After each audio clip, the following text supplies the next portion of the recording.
sekarang kami mengajak Anda pemirsa untuk bergabung kembali ke arena Istighosah Kubro melihat tausiah dari Kiai Haji Hashim Muzadi. Republik Indonesia diberikan pemimpin yang jujur oleh Allah Subhanahu wa Ta'ala, yang mau hidup sederhana seperti rakyatnya, dan sekali-sekali juga tegas kalau Indonesia menghadapi bahaya. Para mustaghisin, mustaghisat yang saya muliakan, Indonesia hari ini sebenarnya memerlukan kejujuran para pemimpin-pemimpin. Yang kedua, memerlukan perbaikan tatanan sehingga dapat melaksanakan ideologi negara Pancasila sesuai dengan ajaran yang semestinya.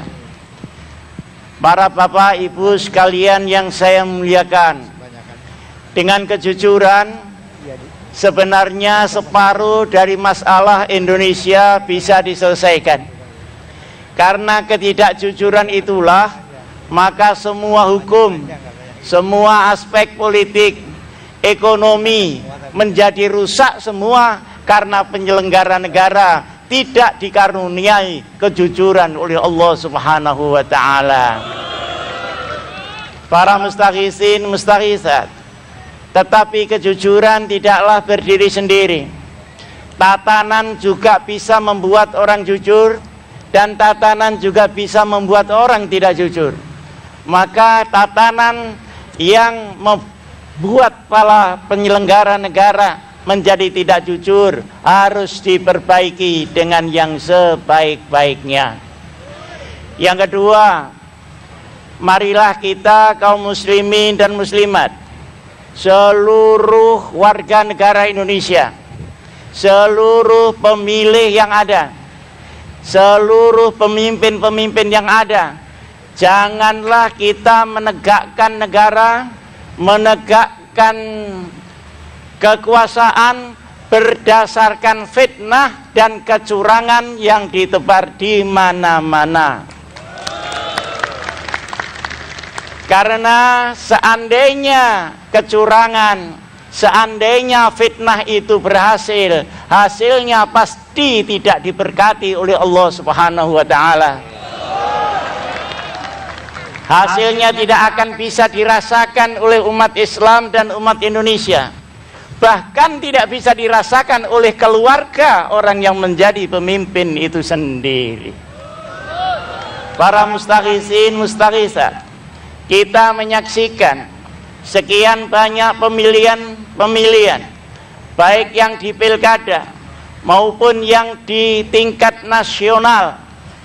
Sekalipun mereka terpilih secara resmi dan yuridis formal, tetapi kalau tidak ada kejujuran dan penuh dengan kecurangan, ternyata hari ini 70% daripada mereka bermasalah baik kepada negara maupun kepada bangsanya.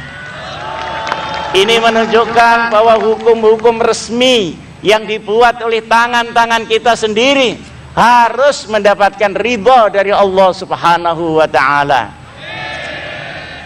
Para hadirin, hadirat, mustaghisin, mustaghisat, seluruh kita yang hadir, terutama kaum muslimin dan muslimat, di dalam mencapai tujuan, baik tujuan itu ekonomi, maupun tujuan itu politik, maupun tujuan itu keamanan, janganlah sekali-kali menghalalkan caranya harus sesuai dengan ajaran Nabi besar Muhammad sallallahu alaihi wasallam.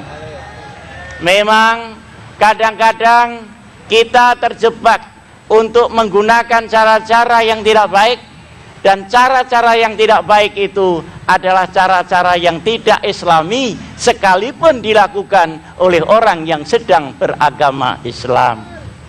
Ini semuanya para mustaghisin, mustaghisat harus kita sadari bersama. Selanjutnya daripada itu, saya berharap agar semua kita yang hadir, terutamanya pemimpin-pemimpin, Janganlah ada yang berpikir bahwa dia bisa memimpin masyarakat begini luas tanpa izin dan pertolongan dari Allah Subhanahu wa Ta'ala. Karena kerusakan-kerusakan yang kita alami sekarang tidak hanya kerusakan lahiriah saja, tapi kerusakan pemikiran, kerusakan batiniah yang sudah melanda sampai di relung-relung masyarakat yang terkecil. Siapapun tidak bisa membongkar, memperbaikinya kecuali dengan izin Allah Subhanahu wa Ta'ala. Dan izin Allah Subhanahu wa Ta'ala di dalam agama Islam, pertama harus dilakukan dengan jujur, yang kedua bekerja keras, yang ketiga bertakarrub kepada Allah Subhanahu wa Ta'ala.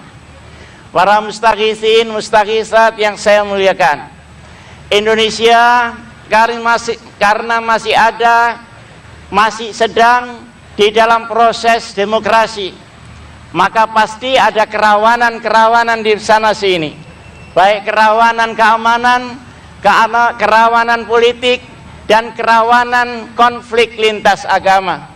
Maka kita doakan supaya Pak Yusuf Kalla yang sudah berpengalaman memadamkan konflik ini terus diberi kekuatan oleh Allah Subhanahu wa Ta'ala. Pak Yusuf Kalla adalah peacemaker, bukan troublemaker.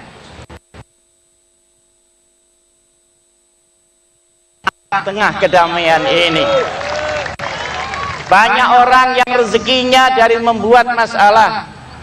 Marilah kita selesaikan masalah dengan musyawarah sesuai dengan ajaran Nabi besar Muhammad sallallahu alaihi wasallam. Selanjutnya daripada itu, Bapak Jokowi juga kita doakan mudah-mudahan kuat menerima cobaan dari kiri dan kanan untuk menuju kemuliaan yang sesungguhnya. Fitnah-fitnah itu sangat luar biasa. Bagaimana seorang muslim dibilang Kristen, bagaimana seorang nasionalis dibilang agen asing, bagaimana seorang yang tidak melakukan kesalahan dituduh ini itu. Saya minta supaya tuduhan fitnah itu jangan dijawab dengan fitnah, cukup dengan penjelasan dan bertawakal kepada Allah Subhanahu wa Ta'ala. Karena di dalam ayatnya disebutkan wala yahiqul makrus sayyi illa bi ahli. Tidak akan berpulang itu satu siasat yang busuk kecuali mereka yang melakukannya sendiri. Oleh karenanya seluruh kaum muslimin, pemimpin Islam, jamaah Islam, janganlah terjebak untuk menggunakan segala cara demi untuk tujuan, karena itu bukan cara-cara Islam, bukan cara yang islami, dan itu akan menumbuhkan murka dari Allah Subhanahu wa Ta'ala. Yang terakhir, marilah kita berdoa kepada Allah Subhanahu wa Ta'ala. Ikhtiar kita sudah cukup, kemauan kita sudah cukup. Wa idza azamta fatawakkal 'ala Allah. Azam kita sudah cukup, kita lengkapi sesuai dengan kemampuan yang ada pada kita, maka selebihnya kita serahkan kepada Allah Subhanahu wa Ta'ala. Hasbunallah wa ni'mal wakil, ni'mal maula wa ni'man nasir, wala haula wala quwwata illa billahil aliyil azim.